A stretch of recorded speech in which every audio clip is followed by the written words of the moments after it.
Do you ever wonder who really holds the power when tanks roll across frozen plains, fighter jets slice through the clouds, and nuclear submarines vanish beneath the dark waves? Picture this: radar screens glowing in hidden command bunkers, satellite feeds tracking every move, and two superpowers staring each other down once again.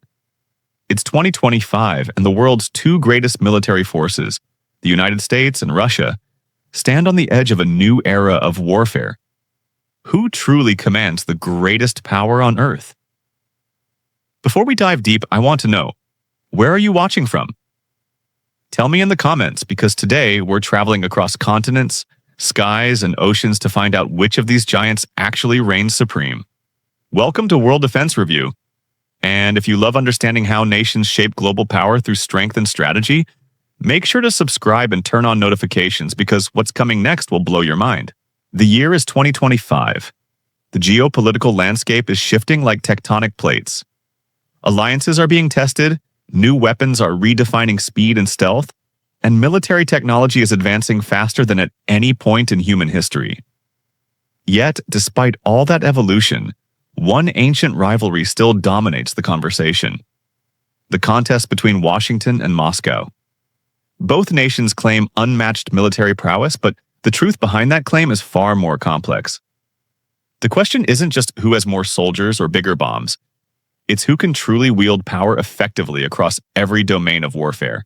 Let's start where all power begins: money. Military strength is built on budgets, and here the difference is staggering. In 2025, the United States commands an annual defense budget of roughly $900 billion, nearly 3 times more than the next several countries combined. This budget fuels research, training, intelligence, logistics, and the constant modernization of America's forces. Russia, on the other hand, has dramatically increased its own defense spending, reaching nearly $145 billion, the highest since the fall of the Soviet Union. While that number may seem smaller, Russia's economy is far more militarized. A much larger percentage of its GDP is now poured into defense. It's a signal. The Kremlin is preparing for long-term confrontation. Yet as vast as Russia's effort is, the US still spends more on innovation and global reach than any nation in history. And that funding power is what sets the stage for every other advantage we're about to explore. But budgets don't fight wars, people do. In terms of manpower, the numbers appear surprisingly close. The United States maintains around 1.3 million active personnel and another 800,000 reserves. Russia fields roughly 1.3 million active troops as well, but boasts nearly 2 million in reserve, along with hundreds of thousands of paramilitary forces. Russia's ability to mobilize huge numbers of troops gives it an advantage in total headcount, but that advantage doesn't tell the whole story. The U.S. military is a professional, all-volunteer force with advanced training, superior logistics, and an enormous support network. Russian forces, while battle-hardened from real conflicts, often face logistical bottlenecks, aging infrastructure, and maintenance issues. In a short, localized war, Russia's numbers might dominate. But in a prolonged or high-tech conflict, the U.S.'s professional force structure becomes far more decisive. Which do you think matters more in the modern age? Numbers or technology? Let me know in the comments. Speaking of technology, air power remains the most visible symbol of military dominance. And here, the United States has an edge that is nothing short of breathtaking. With around 13,000 aircraft spread across the Air Force, Navy, Army, and Marines, the U.S. commands the skies over every continent. Its fleets include the world's most advanced stealth jets, the F-22 Raptor and the F-35 Lightning II, aircraft that can strike before they're even seen. Russia, with about 4,000 total aircraft, has its own crown jewel, the Sukhoi Su-57, a stealth fighter designed to rival the F-22. But production has been slow. Fewer than 40 Su-57s are fully operational.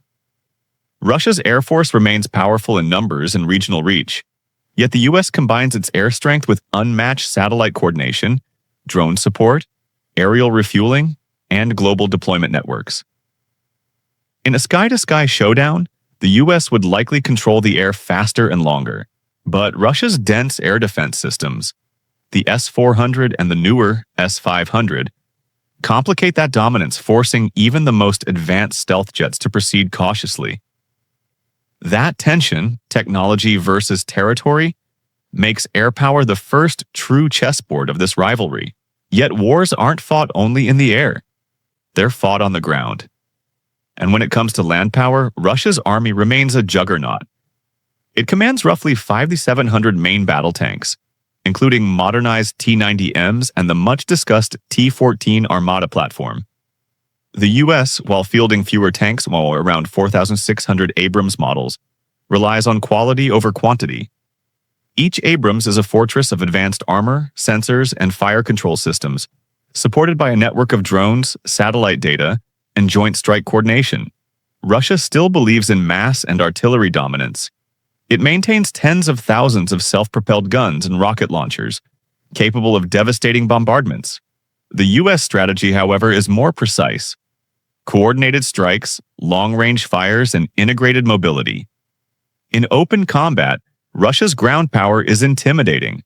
But when paired against America's precision and air cover, numbers lose their bite. Still, the possibility of attrition and regional advantage keeps Russia's land force a threat no commander can underestimate. Then comes the Navy, the ultimate symbol of global reach. The United States Navy is not just a military branch, it's an empire of steel and sea. With 11 nuclear-powered aircraft carriers, each carrying up to 70 aircraft, America's fleet can project force anywhere on the planet. Russia has one aging carrier, the Admiral Kuznetsov, often docked for maintenance. Instead of carriers, Russia invests in submarines, missile cruisers, and coastal defense ships. Its submarine fleet, particularly the Beret and Yasin classes, is deadly, stealthy, fast, and capable of launching ballistic and cruise missiles. Still, the scale difference is undeniable. The U.S. Navy fields over 10,000 vertical launch missile cells compared to Russia's roughly 800. That sheer volume of firepower combined with global bases gives the U.S. control of nearly every major sea lane.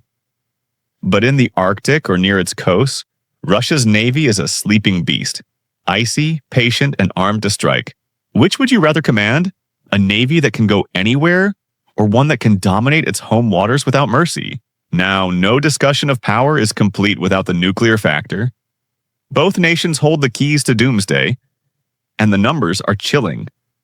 Russia possesses around 5,400 nuclear warheads. The United States maintains about 500. The difference is small, but doctrine is key. Russia's strategy relies on deterrence through escalation, signaling willingness to use tactical nuclear weapons early if threatened. The U.S., meanwhile, emphasizes global deterrence with its nuclear triad: land-based missiles, submarine-launched warheads, and strategic bombers. Both nations continue modernizing.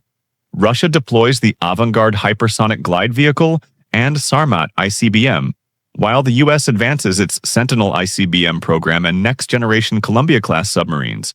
In nuclear terms, the only winner is deterrence itself. But it's this balance of terror that keeps large-scale war just out of reach. Let's step into the cyber and technological battlefield, where the invisible war is already underway. The U.S. leads in digital integration, artificial intelligence for decision-making, autonomous drones, satellite constellations, and secure communication networks. Every domain of U.S. warfare is now linked by data. Russia, on the other hand, excels at disruption.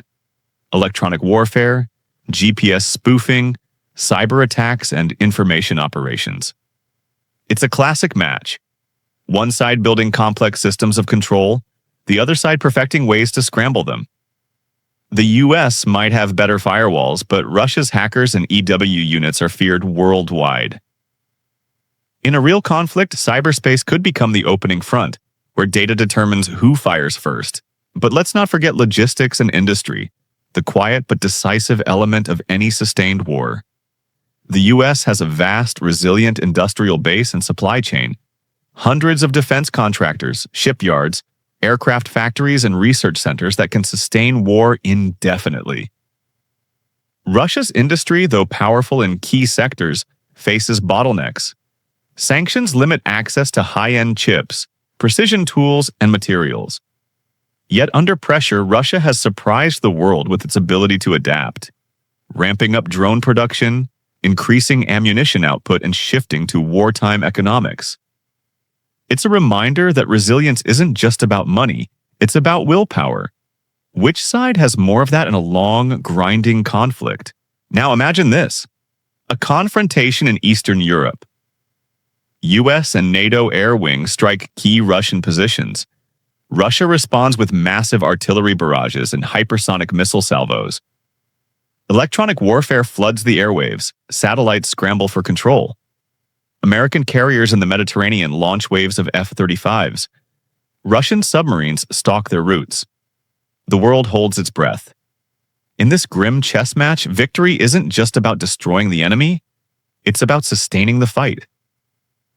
The US might dominate early with precision and air superiority, but Russia's endurance, vast territory, and layered defenses could turn any invasion into a nightmare. The ultimate question is not who wins the first week, but who still stands after 6 months. In the Arctic, the roles reverse. Russia's northern bases, icebreakers, and missile stations give it the upper hand. The US Navy, designed for open oceans, would struggle in frozen seas. Russia's mastery of cold weather warfare could trap even the most advanced American systems. But shift to the Pacific and the balance tips again. US fleets with support from allies like Japan and Australia dominate. Russia's reach simply doesn't extend that far. It's a patchwork of strengths and weaknesses where geography decides fate. Space has become the new frontier of power. The United States operates hundreds of military and dual-use satellites for surveillance, communication, and navigation. Russia invests heavily in anti-satellite weapons and counter-space capabilities. Both sides know that in a future war, whoever controls the high ground of orbit could blind the other in minutes. Think about that. The next conflict might begin not with tanks or missiles, but with silence. The silence of lost communication as satellites vanish from the sky. When we line up the data, budgets, personnel, aircraft, tanks, ships, nukes, cyber, logistics, one conclusion emerges. The United States remains the most powerful military force on Earth in 2025. It leads in global reach, air and naval dominance, technological integration, and sustained industrial capacity. Russia, however, is not far behind where it counts most: resilience, nuclear parity, and regional defense. Russia may not project power globally like the US, but it can make any attacker pay dearly on its own soil or near its borders. And that reality keeps the world cautious. So, who's the ultimate winner? If power means global dominance, the crown still belongs to the United States. If it means survivability and deterrence, Russia holds a terrifying strength of its own. But in the balance of raw capability, adaptability, and global reach, the edge, at least for now, belongs to America. Before you go, I want to hear from you. Which country do you think would truly come out on top if push came to shove? Was it the sky, the sea, or the cyber realm that decided your answer? And of course, where are you watching from? Let's see how perspectives differ around the world. Don't forget to like, subscribe, and share this video to keep the debate alive, because the battle for supremacy never really ends. It just moves to a new frontier. This is World Defense Review signing off, where the wars of tomorrow are analyzed today.